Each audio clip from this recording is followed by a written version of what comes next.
Good evening and welcome to Momentous Live, episode 69. We're adults. No Yep. comments. We're adults. I'm Tristan Jutra. I'm William Silver. And I'm Gray Williams, and we are adults. All adults I of the hate most adulting. the most mature kind. Good to see you, gents. It's is it some is this are we in false summer yet? I don't even know what's happening. We had False summer, like falsetto. yes, fall. Well, usually Because you April- get the pre-summer, and then you get January, and Yeah. then you get summer. But we kind of skipped the fall summer this year and just kind of went straight into January from January. Well, we'll see. I'm going to see the forecast the rest of the week. 'Cause, I don't know. La Nina. I'm up in Merritt, and apparently it's gonna be 24 degrees during the day, so I'm good with that. Enjoy. Happy. Yeah.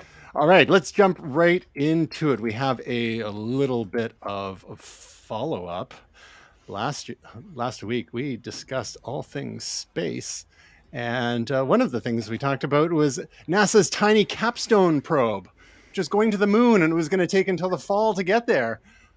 But apparently it's gone silent, and the CAPSTONE Uh-oh. team is working to understand the problem and how to fix it. So as you may recall, the CAPSTONE probe is only 55 pounds or 25 kilograms, and it's ceased communicating with its handlers on July 4th, shortly after deployed successfully from their Photon spacecraft bus, and it's on its way to the moon. So, great. What's going on here? And should we be pouring one out for CAPSTONE already? I mean, it sounds like they have the possibility of maybe rebooting whichever system is not working properly. I mean, it sounds like the orbit is also relatively stable at the moment, so I think it could be okay. I mean, that's got to be a bit of a nightmare, right? It actually deploys and then things go silent. That's rough and it's frustrating. So I feel for the team right now, and I really hope they can get this thing back online. All I can say is thank goodness that didn't happen to James Webb with its tens of billions of dollars in making that happen. So this is slightly lower stakes, but still, like you said, it's a bummer when things don't work as advertised. And hopefully they can, they just have you tried turning it off and turning it on again? That usually does fix it. So Hard boot it. Amazingly, yeah, even Yeah. in space. Hard boot. So, so that's one little bit of a follow up this week. So, fingers crossed for CAPSTONE. Say a little prayer. I'm not sure the patron saint of space exploration is, but we'll have to do a little research offline about that. Next up, just some quick follow up. We talked very briefly about Amazon Prime Day, which is coming on next Tuesday, July 12th. So we'll be in the thick of it in next week's episode of Momentous Live. And our companion, a colleague, Tasia Custodi, did a video anticipating some possible Prime Day deals, identifying some of the things that she'll be looking for deals on. But Wired Magazine just published a couple days ago 21 of the best early Amazon Prime Day deals. And there's lots of TVs, smart home stuff, and a lot of smartphone deals as well. So we'll include a link in the show notes to this Wired article. The funny thing is nowadays with so many of these articles from online publications is there lots of affiliate links because, modern journalism is having trouble staying solvent. So, Cash it in. click on those Wired links and help them survive. Help them and their Condé Nast, their parent company, survive just a little bit longer. You may recall the Wirecutter, and they've probably got some articles on this as well, which is a great site for finding the best tech product X, and they would do all sorts of comprehensive reviews and comparisons, almost like a modern day Consumer Reports. They were in 100% affiliate link powered as time went on, and they got bought by the New York Times. So New York Times getting in on that affiliate link action as well. So we'll include a link in the show notes for some of these deals from Amazon, courtesy of Wired. But as always, whenever we're talking about big deals from retail giants such as Amazon, sometimes they're not always the best deals out there. We really encourage you to check other independent retailers or even other large retailers. You never know. Sometimes you get a deal at bestbuy.com or .ca or even Walmart. So Amazon isn't always the cheapest, and there will be for sure some competitive deals being run against whatever Amazon is offering on Prime Day, which is, I mean, how long till that's a statutory holiday? That's what I'm wondering. Probably a good idea to mention Camel. Yes. Want to remind everyone what Camel is. I believe Camel. Right? Yes. If you go to camelcamel.com, it is an extension. It's an Amazon price tracker. It is free. It will show you the price history charts on something. Famously, some retailers that I might have had experience with many times in the past would actually bring a product in at an inflated price and then reduce the price to show you savings. The Retail Council of Canada has guidelines to Barbosa that one about how you're supposed to do that. It has to be available at that price and have stock for a certain amount of time before you can show this type of savings. But not everybody follows those guidelines because the Retail Council of Canada is not a government entity. So Camel, a good way to see if things are actually on sale or not. Now I'm just waiting for them to have a .camel top level domain name so they could be camel.camel. I would like that. That'd be chef's kiss. Will, you looking for any deals this Prime Day yourself? Any gaps in your tech life? I know that we're in these uncertain times that maybe we're scaling back our tech purchases a little bit. But is there anything that you might be window shopping for, even if you don't seal the deal? No. No, I just recently purchased an old mixer. And because it's a day ending with Y? Yes. And I also got a lid for another one of my mixers. So I'm tapped out. I'm on a budget. So gotcha. I already blew my budget for a long time. So like a plastic, like a deck saver style thing? Yes. Yeah. Nice. Yeah. I bought a deck saver. Yep. Oh, not that those are super expensive, but it's just another thing. They're not cheap, though. They're not cheap, but you know what? They prevent cat paws on vinyl, which I like. Yep. Ooh, I got some great new vinyl today. I'll show you later. Sure. I'd love to see it. Yeah. How about you, Gray? I'm buying an Eero system for my parents. They're running on ancient Wi-Fi. This is kind of the quickest and easiest solution that... Keep talking. You got to vamp a little bit. Explain it to Will. I forgot something. I'll be back in 20 seconds. Tell us about Eero. You know how there's mesh networking? Well, this is mesh networking done by Amazon. They bought Eero a little while back. And it's a good little system. They've got about 5,000 square feet, which for two people in Ontario, probably a bit much. But are these like boosters? It's a mesh system, right? So basically you've got the three towers and you plug one in and they mesh it up. And instead of having multiple network names, it actually just does mesh properly. And it's not even the type of mesh that Apple Airport Express used to do, where you get half the speed. You actually get full speed all the way through. So the big one for my parents is they've actually got a little backyard and a creek. My dad likes to go down by the creek where they get no cell signal and no Wi-Fi. So if he ever gets hurt down there, he's done for. I'm planning for the eventualities of my parents needing a 911 call, so buying the networking. Well, that's the sad reality when your parents get older. Every time my mom calls during work, I'll be like, "What's wrong?" She's like, "Did you want bagels tonight?" My dad's adventurous, though. Like I said, they've got this creek, and so he'll call, and having just put the chainsaw down from trimming things back, I'm like, for 72 years old, I'm impressed. I dig it. So that was us talking about Eero. Tristan, what did I miss? Chainsaws and bagels. Wow. Well, given the quality of some bagels we get here on the West Coast, maybe a chainsaw is required. Not wrong. Seagull's bagels are pretty darn good. I don't like rosemary rock salt, but rosemary rock salt, which is a shoot off of Seagull's. Indeed. Oh, nice. So our next story has to do with an anniversary of a certain legendary gadget, the iPhone. Basically brought in the era of the modern day smartphone. Was revealed in January 2007 by Steve Jobs in one of probably the most famous keynotes ever, and regarded by some as the best product reveal of all time. We Yeah. get accused enough of being Apple fanboys here, so who knows? Well, I don't know if we'll give an opinion on that, the quality of that keynote, but it was pretty well done.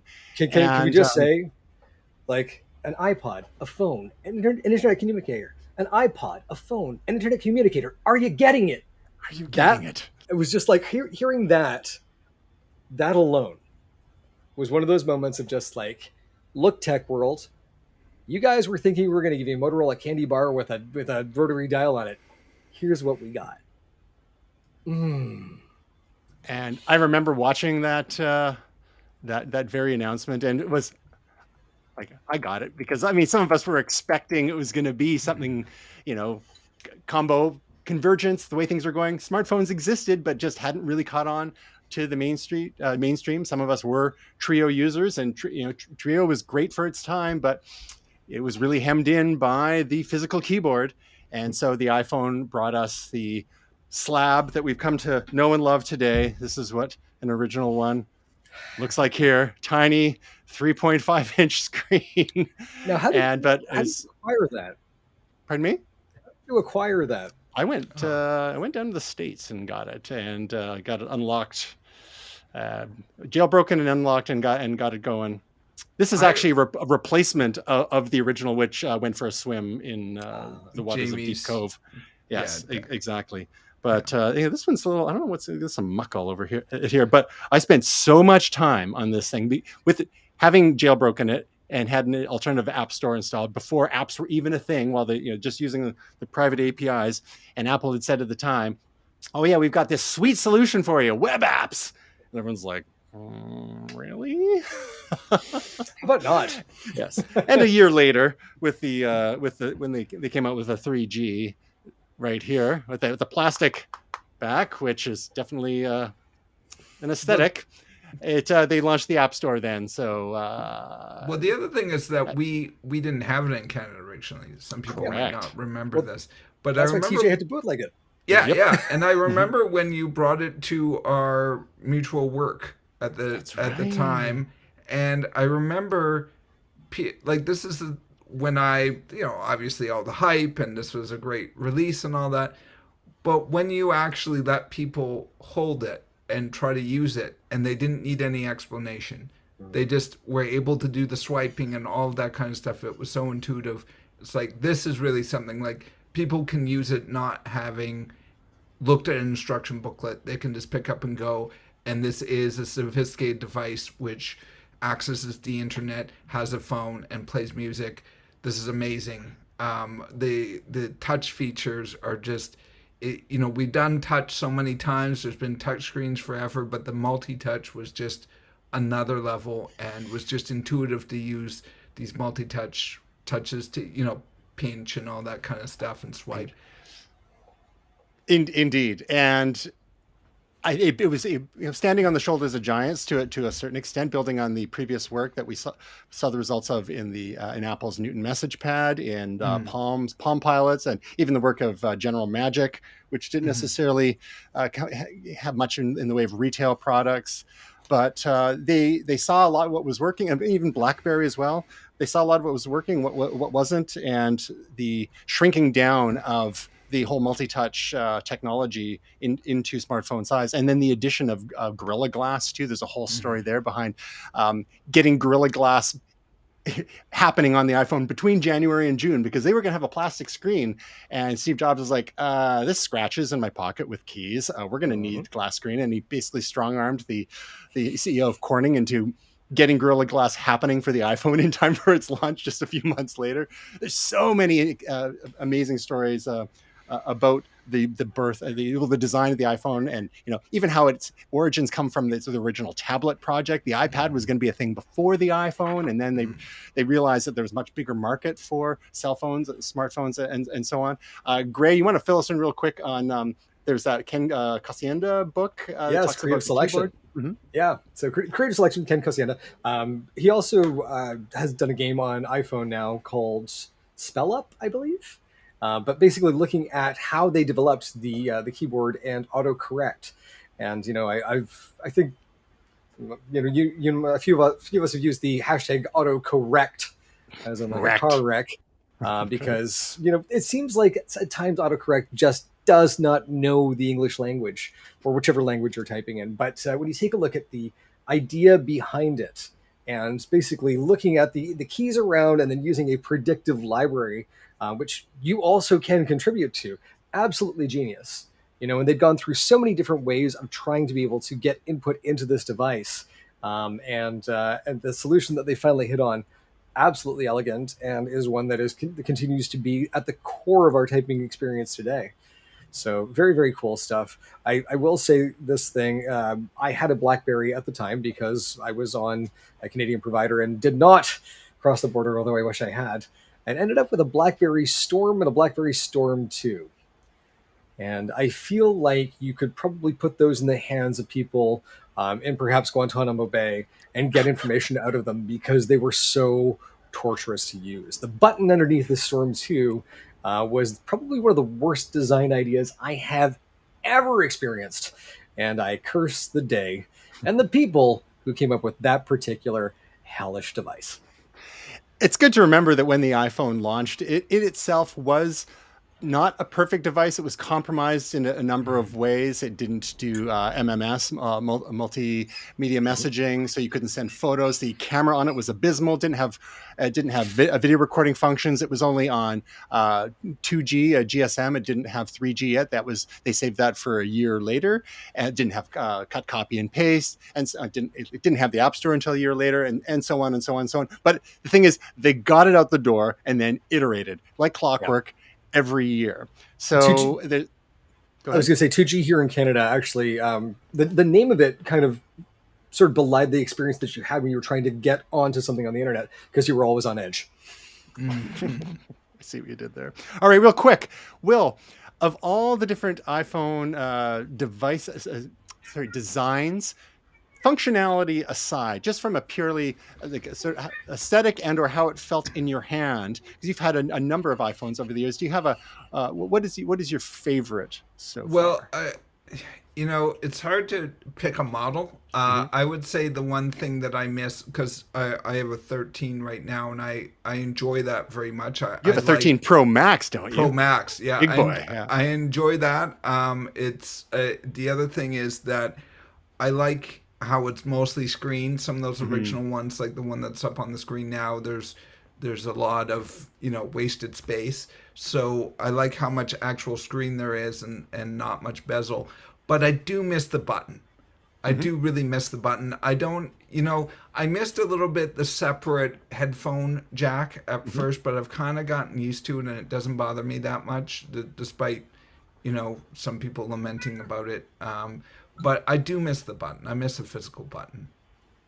You and my dad. Yeah. How about you, Gray? The iPhone 4 was really the first, like my first love. The 5 I thought was a beautiful shape and a beautiful size. But I do have to say, with those square edges and the just the size of the screen, the iPhone 13 Pro, not the Max, I just can't do that. But the 13 Pro I think is delightful.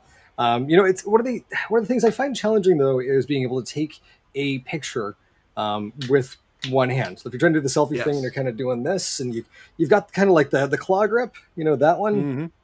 Yes. Right. It's just kind of. So I kickstarted something a couple weeks ago, and I think it's going to be here in a little while, which is actually like a proper camera grip that's MagSafe.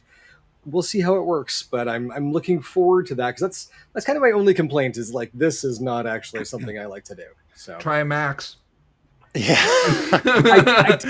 So can I tell you the thing? The iPhone 7, when it first came out, I had the bigger one of that, and I developed a repetitive stress injury here from holding the damn thing. I just on both hands couldn't do it anymore. So I had to go back to these puny Donald Trump-like hands. Unfortunately, just couldn't handle it. Well, on the plus side, I just don't leave the house very much, so it's not like I have to put it in a pocket or carry it around or anything. Making the jump to when they first they joined Samsung in the would be what we some regard at the time as laughably large phones. People, Phablets. yes, the phablets. People we laughed at the Samsung Note, including myself. Like, who wants something that big? And then when the six and then the 6 Plus came out, it was, I mean, not huge by today's standards, but it was so thin actually that if you had it in the back pocket of your skinny jeans, bend gate was a thing. Yeah. This was my fourth one, I think. Wow. I had to get them replaced a few times. Yep. But I mean, it's so sleek to hold in your hand. But honestly, sometime go back and find if you have one of your old 3.5-inch screen ones, or such as the iPhone 4 that Gray you mentioned. My pick was going to be the 4S, which is basically the same. It's just different on the inside. I was ticked you were talking back then. Exactly. But it's just it's such a great size in the hand, and the stainless steel around the edge. It's just, there's something about it. Oh man, I literally have goosebumps right now. That's how much of a dork I am. Like, it feels so good, but it is.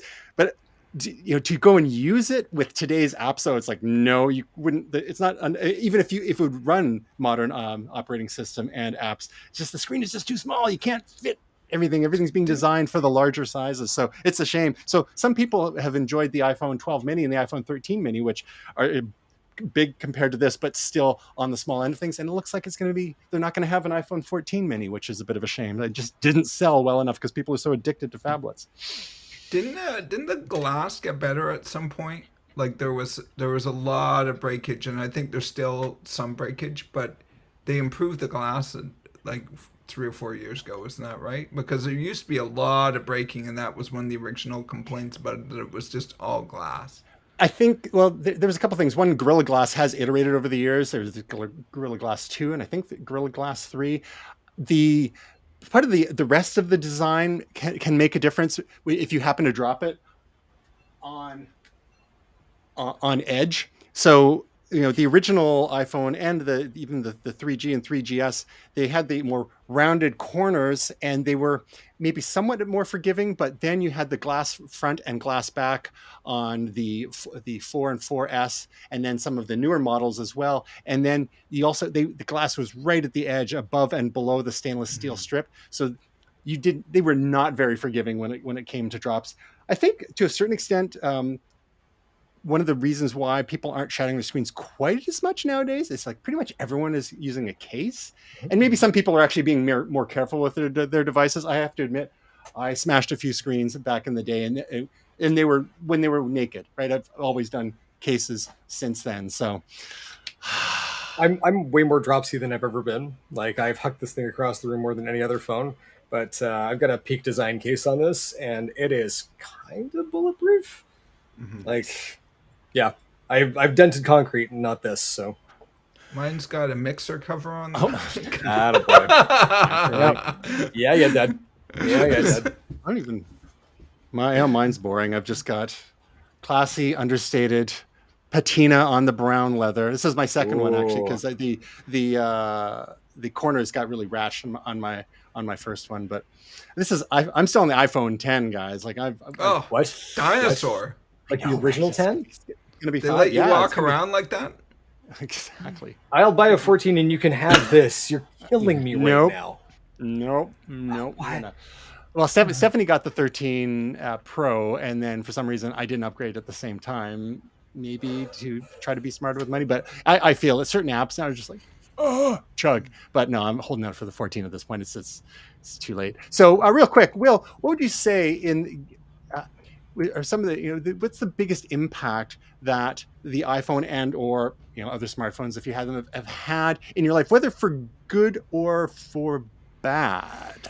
Yeah, I mean, I think having an all-in-one device and not just what Jobs originally pitched as a phone, an internet device, and there's more.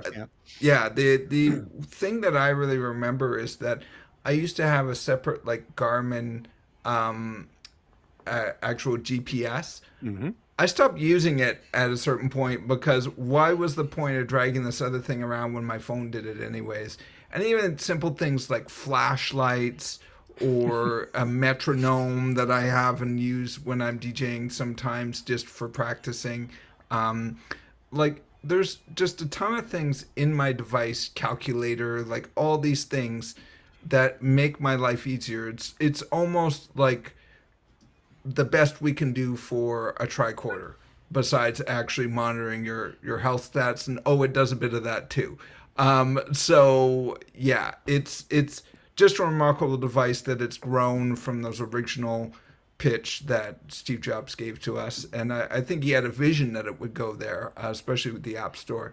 But yeah, like I said, I mean, I think the one for me that was when I switched over from my Garmin to just using my phone and using Apple Maps and Google Maps.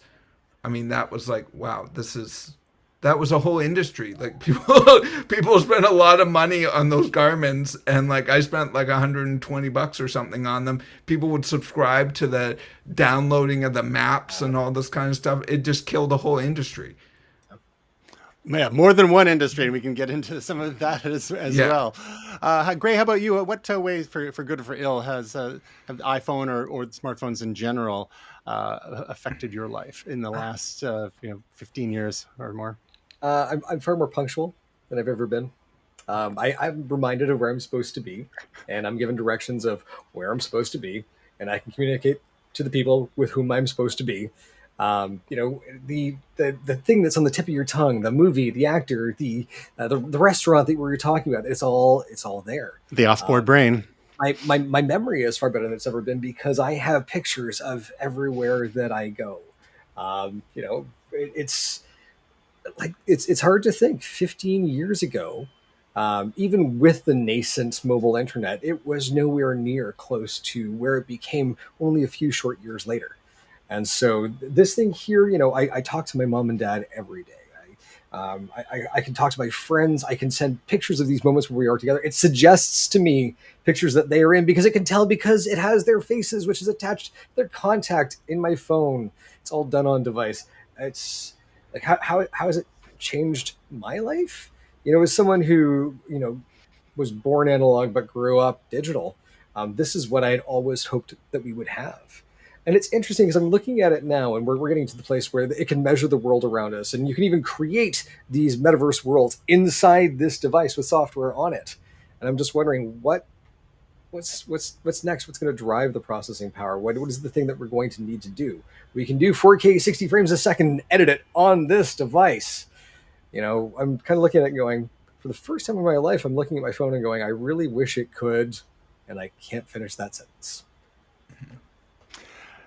As for me, I too was pining away for something that could do it all. My first quote unquote smartphone, as I mentioned in the past, was back in 1998 with the Nokia Communicator 9000i. That it had very limited media features, but it had the internet communicator aspect. It had the phone aspect. It could send and receive faxes. It had my address book, calendar in there. Some of those things maybe I didn't use as much because there wasn't that instant syncing. You had to connect things to your computer to actually update. It actually had a music composer in it, which was cool. But then after that, it was like, okay, once you get a taste of what could be, then it was eventually getting to the Trio 270 and then eventually the Trio 650. And these were, approximations of what was to come. Didn't have the full-blown iPod sort of functionality. Things were a little janky, a little underpowered. But it's still fun in their own. I spent tons of time on those devices and used the heck out of them. And I spent a lot of time researching and looking for what the next thing was going to be. Whenever I'd go down to the States, I would check what Kyocera or Qualcomm were offering because they both had Palm OS powered smartphones similar to Trio with different pros and cons. And then finally, once first January and then June 2007 came and the iPhone was real in the world. It's like, yes, finally. And then a few months later, I made that trip down to the States to pick one up. Actually got because originally there was the 4 gig. There was 4 gigabytes of storage, and then in the fall they had an 8 gigabyte version as well. The one that I showed you is actually a 16 gigabyte version that was released later in the year, and that was a replacement before I got actually. I got the 3G, but then I also got one of these secondhand too for some reason. I don't even remember why. Bad with money. So yeah, I mean, because I was the kind of guy who had carried around a cell phone, a pocket camera, and an iPod, and it's just you get the cargo pant nerd look going on with all the pockets full of tech. It just gets a little much. Now, on the other side of things, I think all this convenience has come at a bit of a cost, despite the fact that I agree with both of you guys and so many of the benefits that we've had. There's the GPS, or it's the access to the world's information at our fingertips, the being on time for stuff. One of the prices that I've paid for this device is my sleep. And part of that is just bad sleep hygiene. But looking at the device before going to bed, and trying to clear those stupid notification badges on different apps. Oh, I should just check this before. I should just check. Oh, it's 3:30 in the morning again, right? Because these devices can do so much, it's so easy to get pulled into that infinity pool of content, whether it's social media or even your emails, or some video that you've run across, or for the longest time, I just spent time reading articles that I subscribed to via RSS, and so that is the bit of the bit of the taint. Poor phrasing on this episode 69 on this modern day miracle. Had to happen. Yeah, I mean, definitely, and there's a game changer. And there's a lot of people like to poo-poo on the iPhone. It's like, oh, it's just good marketing. It's like, get wrecked. It took a lot to make this happen. And if you read the history of what it took to make it happen, and then like even Android at the time, which Google had bought, and they were basically making a BlackBerry clone. They quickly changed gears and followed what Apple was doing. And there's been lots of innovation in the Android ecosystem. They took a totally different path, quasi open source.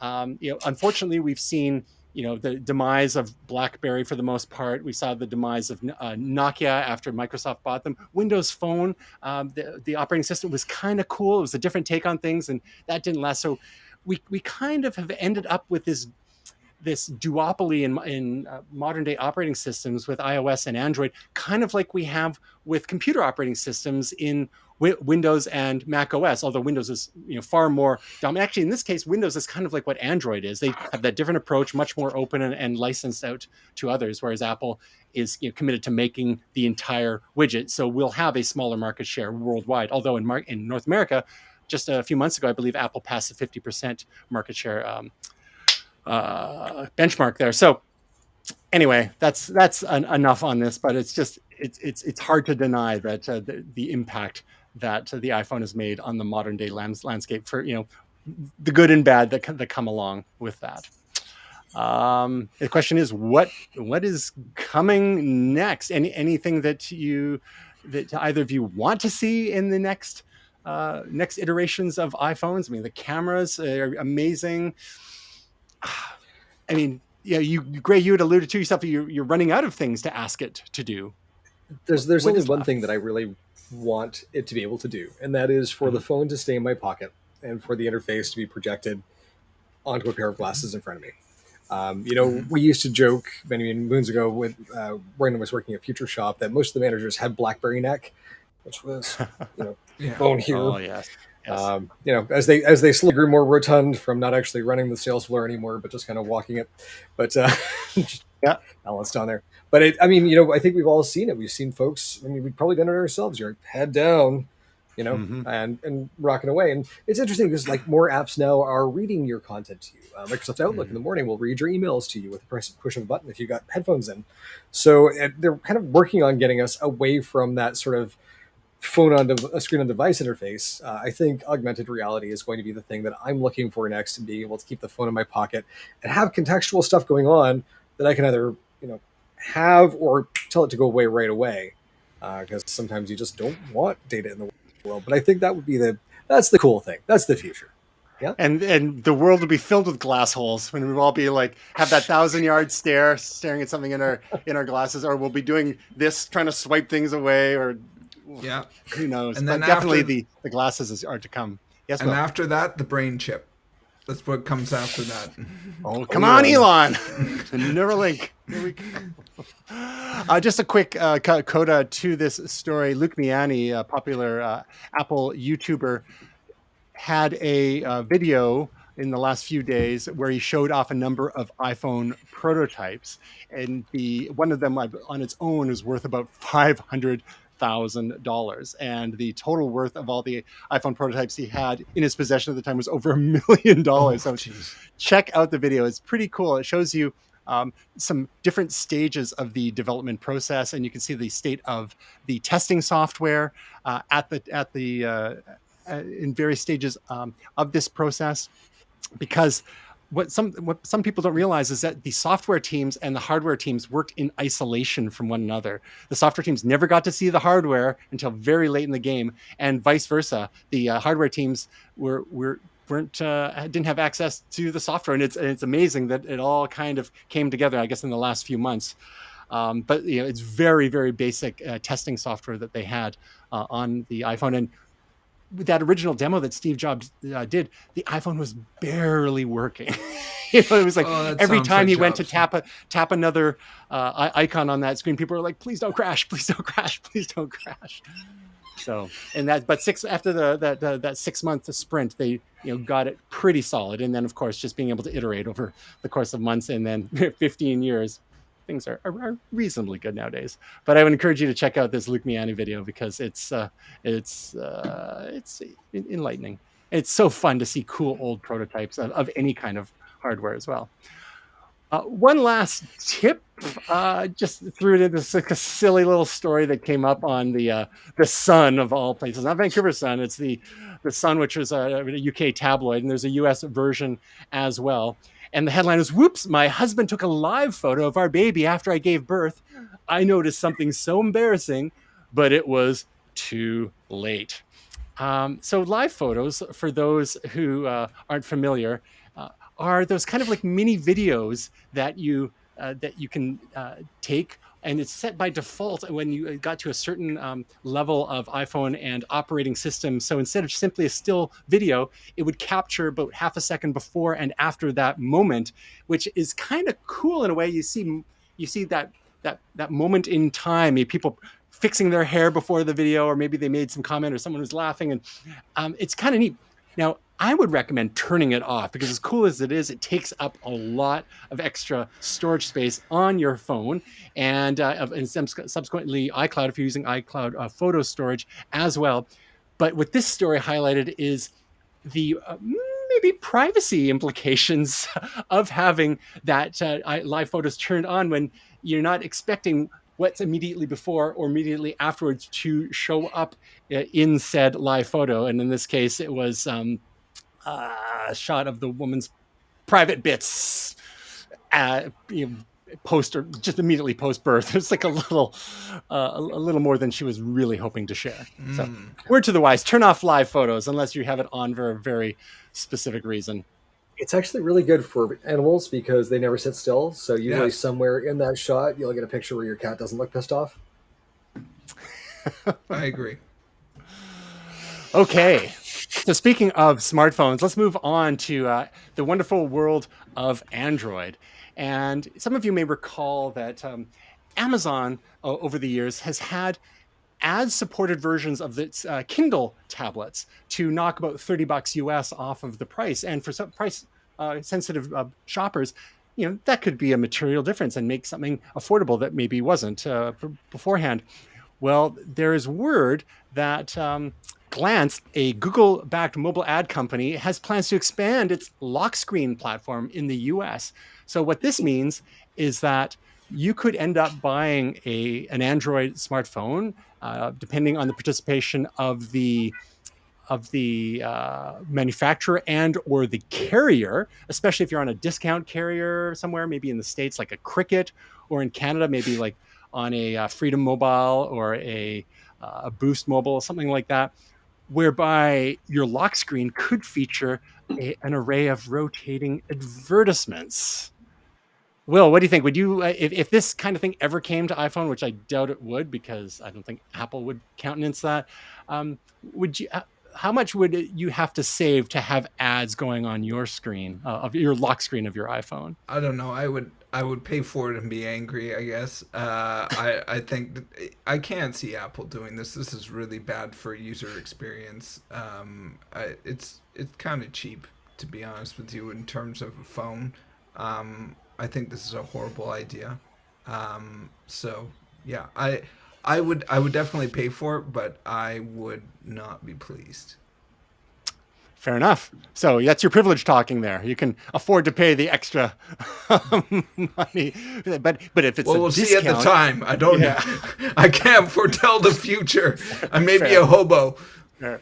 How about you, Gray? What would it take? How many dollars of a discount would it take for you to have a smartphone with an ad-driven lock screen? Probably 50% of all ad revenue that they derive from my eyeballs taking time to look at these ads. You'd have to pay me. And if you paid me, I'd think about it.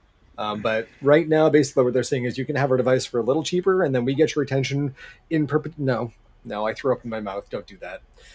It's interesting because you drew the parallel earlier between Android and iOS and Windows and kind of the Macintosh ecosystem. I've got a gaming PC that I play Destiny 2 on, and I had Microsoft Edge. I don't say. I did say. I had Microsoft Edge as my default browser because I hadn't got around to downloading anything else at the time. And so I started to look at the Microsoft Start page. And between the Microsoft Rewards, which is basically prompting you to click through a series of ads on a daily basis, and the ads interspersed into that page, and then the idea that Microsoft is putting ads into the start menu for different things, it very much feels like this experience is a parallel of that. It was kind of interesting because sort of the gamified part of my brain was like, wow, I can click on this stuff and get Microsoft points and then get a discount on my what the hell am I doing? Like the amount of time that it takes for me to go and get all of this nonsense to save a few cents on things. Honestly, like as somebody who works in the marketing space, like I'm impressed. I hate you, but I'm impressed. You'd have to pay me for my time on this one. And I don't think I would ever use. I did buy. So I'm just going to say, I did buy one of those Amazon ad-supported Kindles and hated it every time I picked it up. So there you go. It's a voice of experience. Yeah, I'm just going to go on a bit of a rant that I have in general, which is, Gray, you know that I'm in the marketing space. I've worked in marketing before, more from the web end, the front end developer end, but I understand a lot of the need for numbers but also having been so hard into it, I think sometimes people get blinded by the numbers and achieving numbers, and that numbers mean experience, and numbers are two different things. Just because you had 100,000 people click a button on a pop-up ad doesn't mean they liked it, doesn't mean they read it.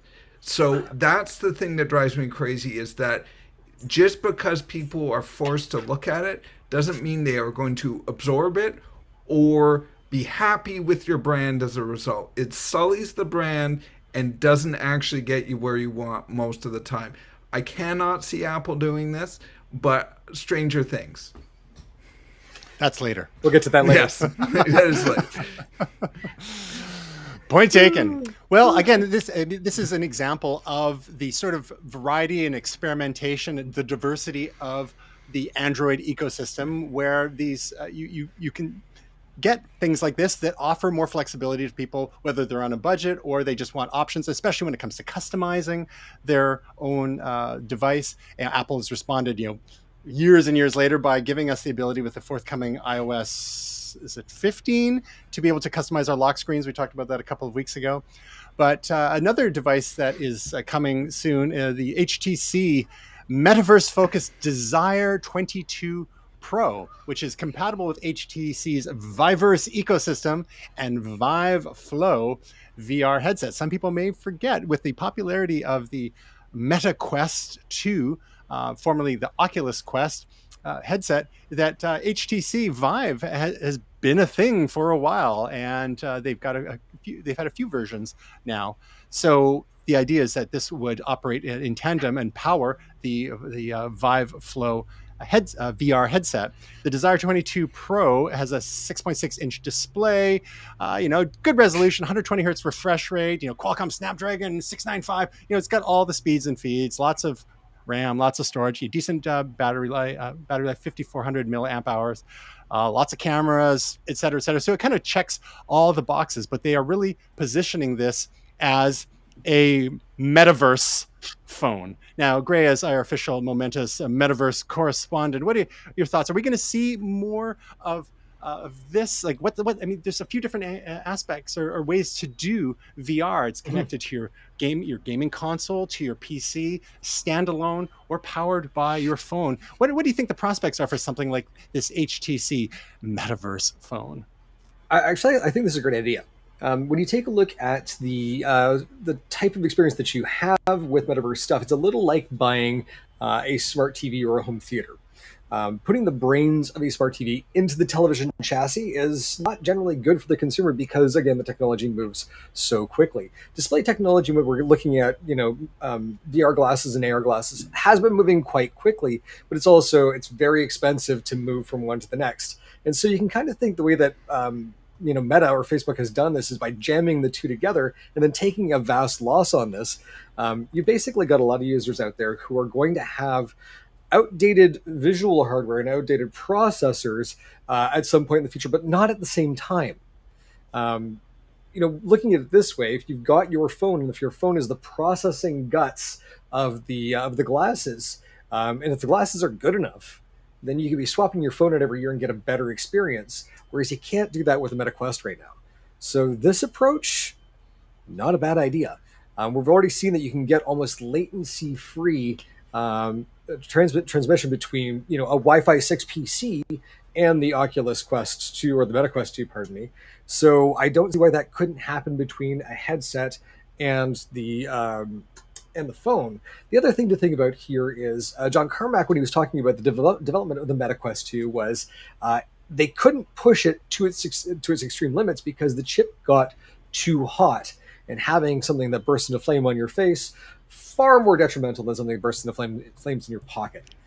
So separate batteries, separate power supplies. There's just a lot of things here where having these two systems separate, I think, is a benefit. So I do think we're going to see more things go this way.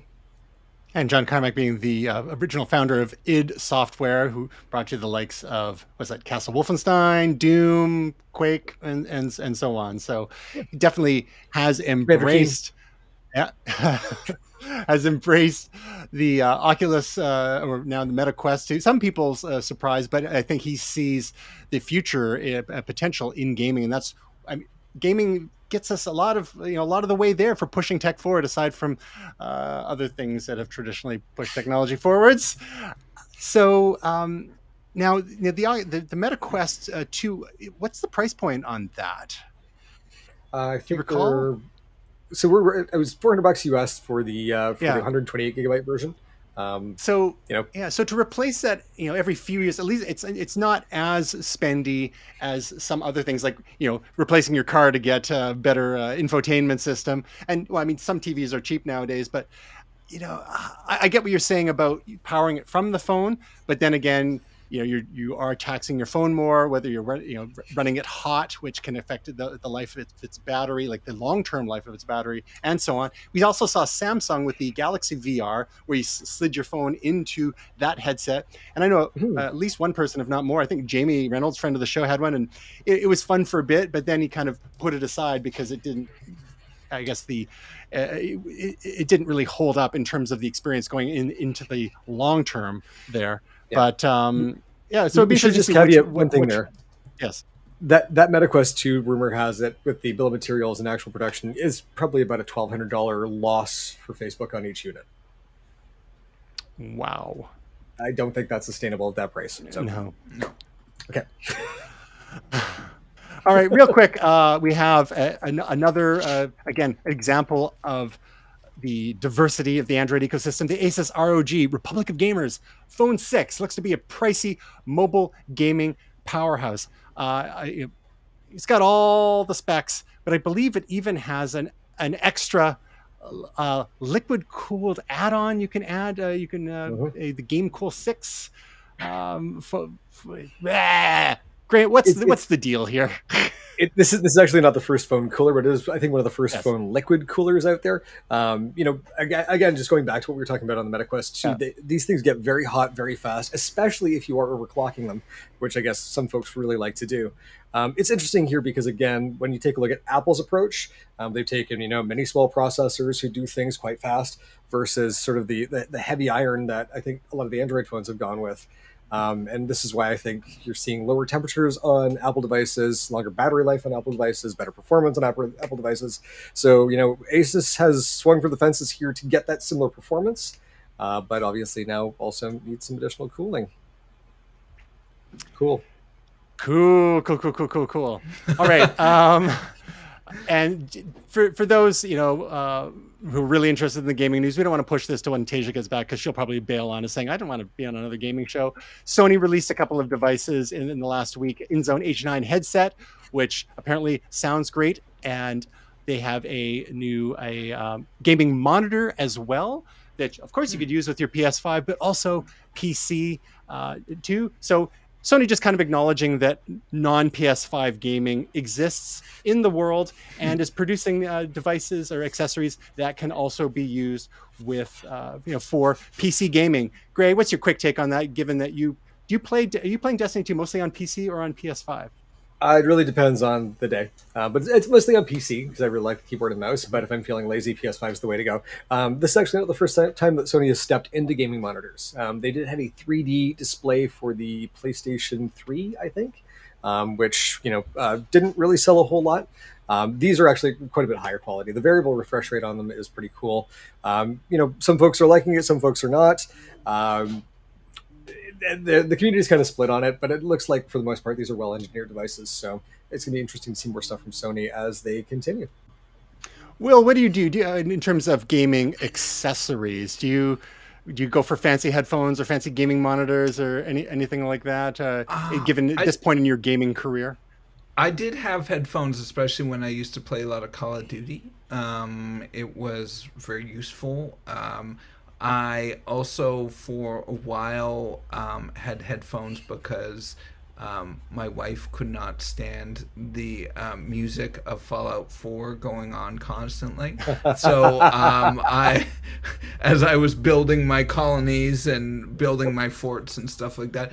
So I occasionally have gamed. These days I play more casually and I change games more often, so it's less of a problem, so I don't use headphones that much. Also, we don't just have a 600 square foot apartment anymore, so she can just leave the room if she doesn't like the sound. So yeah, and we're obviously respectful of, if I'm going to play something that is like nails on a chalkboard, I'll let her know and see if she's okay with doing something upstairs or if we can coordinate. So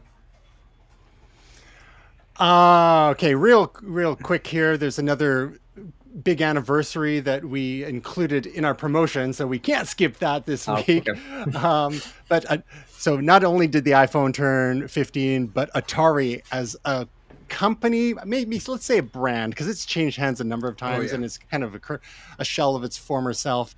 Atari has turned 50. And of course, they started off with arcade games and then moved into consoles, personal computers, and founded by Nolan Bushnell, who employed Steve Jobs back in the day. Steve Jobs was an early employee of Atari and collaborated with Steve Wozniak on Breakout, and apparently took most of the money. That's a whole other story in the lore of Atari and Apple. Nolan Bushnell had an opportunity to invest in Apple in the early days and didn't didn't end. It's one of his regrets, but he feels like by not doing so and not being involved, he actually let Apple be what it needed to be in the long term. So, maybe you can rationalize that. But he sold Atari reasonably early on to Warner to help fund their expansion.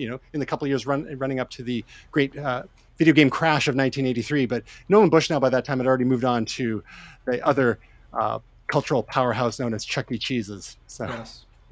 So again, Atari still holds a lot of mind share, especially for certain generations like Gen X, and newer gamers are discovering the interesting aspects of some classic Atari games. Some hold up better than others, especially the Atari 2600 or the VCS games. Pretty simple.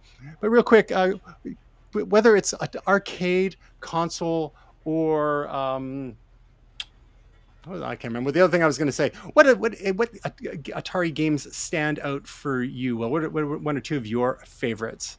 Me? Yeah, Atari console. Sorry, whether it's arcade, console, or on computer. So 2600 is the first thing that I used to play video games, and I was pretty obsessed with it when I was young. My top games, I couldn't just pick two. River Raid, Asteroids, Pitfall, Yar's Revenge, and Joust. Wow.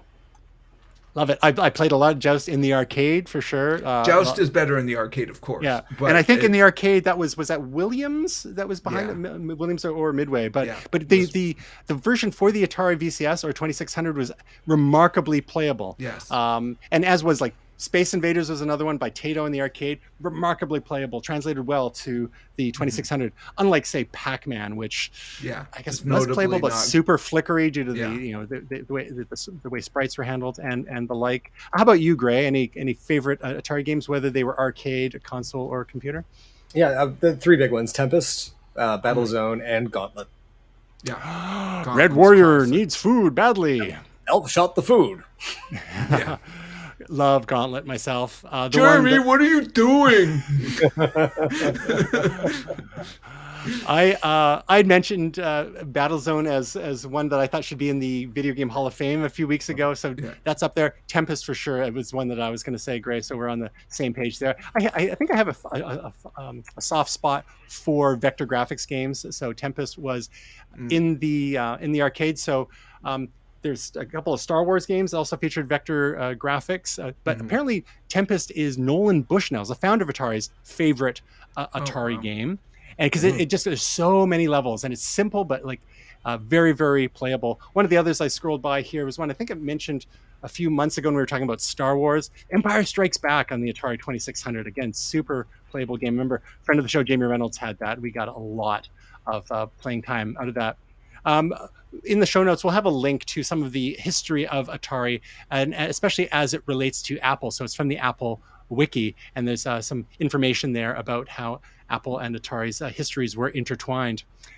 On theme, there's a trailer for a movie called One Up, which is coming soon. One Up trailer shows Paris Barelk leading an all-girls esports team, primed and ready to win. This is going to be coming out on Prime Video. I'm not sure if this is a movie that I would necessarily be inclined to watch, but I just wanted to include this, A, because it's on theme, and B, Gray, from your experience, how well does Hollywood nail gaming culture? Because if it's anything like how they nail other subcultures, oh, it's spot on. Like from The Wiz right through, every depiction has been bang on. As long as people keep believing that, they'll leave us alone. It's all part of the ruse. Do you have any favorite video game related movies that you can think of over time? And no matter how well they accurately portray video gaming or gaming culture. Probably one of the ones that would actually show an accurate depiction of gaming culture is one called Free to Play. It's about Valve's game Dota 2, and it follows one of the teams through to the championship. It's actually quite an emotional, really great piece of filmmaking. It's available for free on YouTube to watch. My favorite video game movie of all time would be Tron.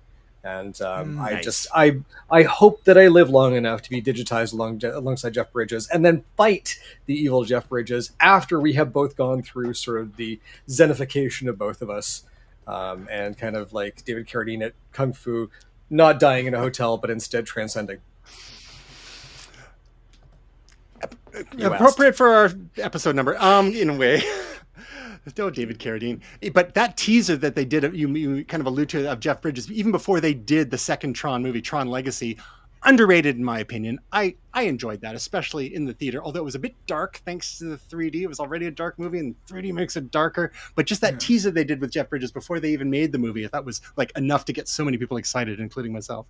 I played the ARG, and they actually sent me a pass for in English, with my picture on it. in English for our parents. Alternate reality game, so basically a game that takes place in a universe that purports to be our universe, but actually isn't. It was just a game that you played kind of based on the movie. And so you had to go solve a couple of puzzles. And I got a pass to NCOM and a Flynn Lives shirt. Very cool.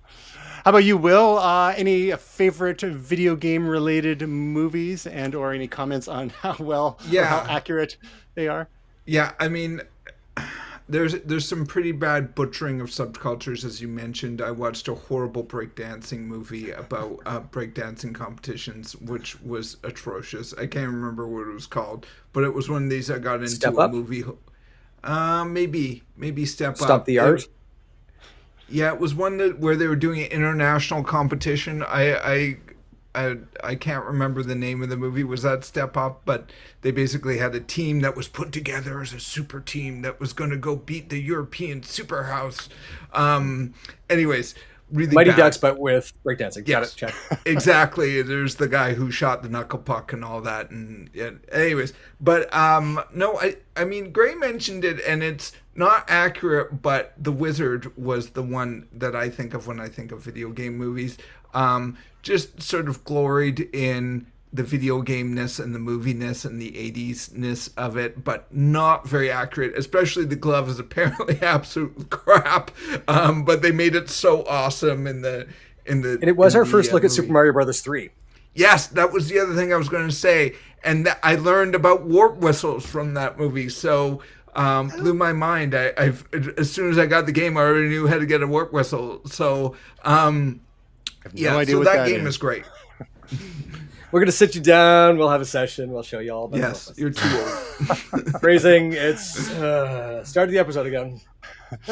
And as for myself, I would say I'm going to go with The Last Starfighter. That's a good one. Good one. Because I think I mean, again, it was in the early mid 80s, and it appeals. I mean, again, however accurate it may have been, it's been a while since I've seen it, but it appealed to the fantastical notion that, you know, these skills that we're building and playing video games could actually somehow translate into something useful in the world or in the universe at large. So just like all those folks playing Call of Duty like crazy, you know, will they go and actually be an Army sniper someday? Well, the U.S. Army actually has used video games over the last 15 years or so as recruitment tools. So maybe, but if you haven't checked it out, flying as well. Yeah, exactly. Well, Flight Simulator actually has gotten better and better as the years have gone on, especially on PC, and it more faithful than some actual like industrial scale flight simulators to a certain extent. But anyway, Last Starfighter, pretty fantastical, but lots of fun. Great movie. Picks of the week, starting with William. I struggled a little bit because I've been behind on things, and a lot of the things I watched, I think we'd already talked about. So I did watch Strange New Worlds and loved it. I'm about 5 episodes in, but I actually have been looking through a book that I got a little while ago. Secrets of Dance Music Production from Attack Magazine. I really recommend Attack Magazine in general if you're into music production, digital music production, or want to get into digital music production. I prefer Decay Magazine. Yes. Or Sustain. Nice. Yes. Yep. Release. Yes. Speaking of release, episode now. Go on. So yes, really good resource. I recommend it, and lots of pictures, but also lots of reading, and breaks it down. So there's a bit of both. It gets the detail, but also has the pictures and the step by step that can help, especially if you're doing sequences and things like that. Very cool. Gotta check that out. Gray, what's your pick of the week? I'm actually a little taken aback because I totally forgot that I had bought one of their books. And I'm actually going and re-downloading it again. So thank you for that. My pick of the week is the finale of Stranger Things season 4. Volume 2 of season 4. No spoilers. I'm No, behind. no spoilers other than set out more time than you think that you need for this. Like the first episode was 120 minutes. An hour and 20 minutes, and the second episode was 2 hours and 22 minutes. Like it was. We're halfway through. We got episode. Yeah, the penultimate episode under our belts, but not the last one yet. So we got back from Peachland yesterday and sat down and watched the first episode, and it was 10 o'clock. We're like, oh, well, we'll finish it up. And it was creeping on 1 o'clock by the time we were done. We're like, wow, that was worth it entirely. Like, don't get me wrong. But like in our efforts to avoid spoilers, we just said, you know what, we're going to soldier on. And I was tired this morning. I think we might have to finish it up tonight. I don't think we can wait till the weekend because we might be going away. But yes, it's so far so good. It's been what a season, and apparently there's one more to go. Maybe, as far as I know. So my pick of the week is not at all on theme. Stranger Things is somewhat on theme, kind of retro. We're talking about retro video games a little bit, but for me it is kind of on theme Apple-wise, and that is Slow Horses on Apple TV Plus, which features a virtually unrecognizable Gary Oldman as the head of Slough House in the UK. It's a division of MI5, and basically it's where all the rejects from MI5 who've run afoul of the agency for one reason or another end up. And hilarity ensues. They get kind of tied into this case that they're not really supposed to be involved with. And if you're a fan of like spy thrillers like Homeland or The Americans, or if you just like Gary Oldman, it's kind of like the Bad News Bears of spy thrillers. It gets better and better as it goes. And Gary Oldman is just such a terrible character, but so great. He's just gross. There's a lot of flatulence going on in there too. But, Apple TV Plus, Slow Horses with Gary Oldman and a great ensemble cast. Kristen Scott Thomas plays his boss in there as well. Highly recommended. Apple TV Plus keeps one after another. It's hard to cancel because there's lots of prestige TV coming our way from that service. So hard to cancel services when they keep spreading their offerings around all the different platforms. So that's my pick of the week. How about projects as we come into for a close here? Will. Yeah, so I released another Looper. It's called Gold Tooth Looper 4. Really, really happy with it. Redesigned the logo. A lot of people seem to like it. I think I released it maybe Thursday or Friday of last week. It's on Tableist.net and Table Beats app. There's a web link there that I think you're bringing up, so you can actually listen to it online. But you can also download it on the Table Beats app and search for my name Molotov. So you have a number of series of loopers. I do. You've got the retro, you've got level up, Gold Tooth. What would you say characterizes your Gold Tooth series, given that you're on the 4th volume now? Yeah, I think, because I do actually, there is a reason why there's different names. Retro is obvious. It's like old school beats and more of an old school vibe. This one is more funky beats, tends to be funkier. I sample some horns or some blues guitars, stuff like that. Tends to also have a couple fast ones that are reminiscent of some music from Qbert called Dirt Style, which tends to be a little funky as well, but faster.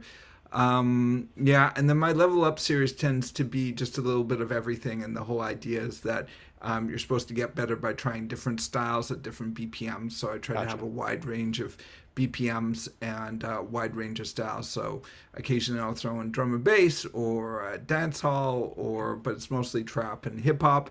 But I'll throw in a few others just for fun. So in Gold Tooth, you bring the funk. So we can find Molotov at Tableist.net and TableBeats.com. Gray, you've got some interesting project news for us this week. Yeah, you know, I've been working on this for about a year or so, and I think I mentioned the X-Tool M1 engraver and blade cutter that I picked up. You know, it's something that I wanted to do for a while because my dad's an engraver, and for a very long time, he has wanted to, you know, go into business with me. And so we are now taking his business, Cambridge Engravers, and over the course of the next few months, we're actually making it nationwide and doing stuff online, a little like Etsy. This is his, I think, circa 2008 webpage with a custom content management Beautiful. system that was put together by one of his friends. It is not mobile friendly; it's mobile hostile. But I've been doing some work on on some of his Google My Business stuff. So I produced my first engravable last week, a little design for a bottle opener for some friends for our camping Cool. trip. And so Oh, we're show gonna that again. Full. I've got one more sure time. let's do that. Okay. There Oh, you go. bottle. And what's the Sweet. design? So it's got all of our nicknames in here. We got 3PO, Squid, Firefly, Starfish, Party Bunny, and Shades. So we're all in there. Neat. So the next chapter of Cambridge Engravers going to look like aside from being national? So we're actually going to be upgrading his website. It's going to be transactional. And we're going to have some stuff where basically, you know, if you want like a wallet engraved or a bottle opener, things like that, things that he's done for years, but just taking that, doing custom artwork and doing that together. And I think that makes him happy. It makes me happy. So Very cool. And another momentous project we have this week is from our lovely and talented Tasia Custodi. Yet another, she's not here, but she's still cranking out videos. And this week is the best travel tech 2022. Top 10 essential travel accessories. We might be talking about a little bit of travel stuff next week. So this is a perfect theme for maybe next week, but check out Tasia's work at youtube.com/Tasia Custodi or TasiaCustodi.com. And back to Cambridge Engravers, you can find at CambridgeEngravers.com. Just bear in mind, as Gray said, it is mobile hostile. All right, gentlemen, that's another one in the can. Thank you so much, William, Gray, anyone that might happen to be tripping across our little show here. You can find out more about us at momentous.tv, twitter.com/momentous.tv, facebook.com/momentous.tv, instagram.com/momentous.tv. On YouTube, search my name and look for the Momentous playlists there. Also, look at my Atari Missile Command shirt given to me by a friend of the show, Jerome Matthew. Sweet. I forgot I had it. It was shoved in my drawer between a couple other red shirts, so I'm so glad I discovered that for today.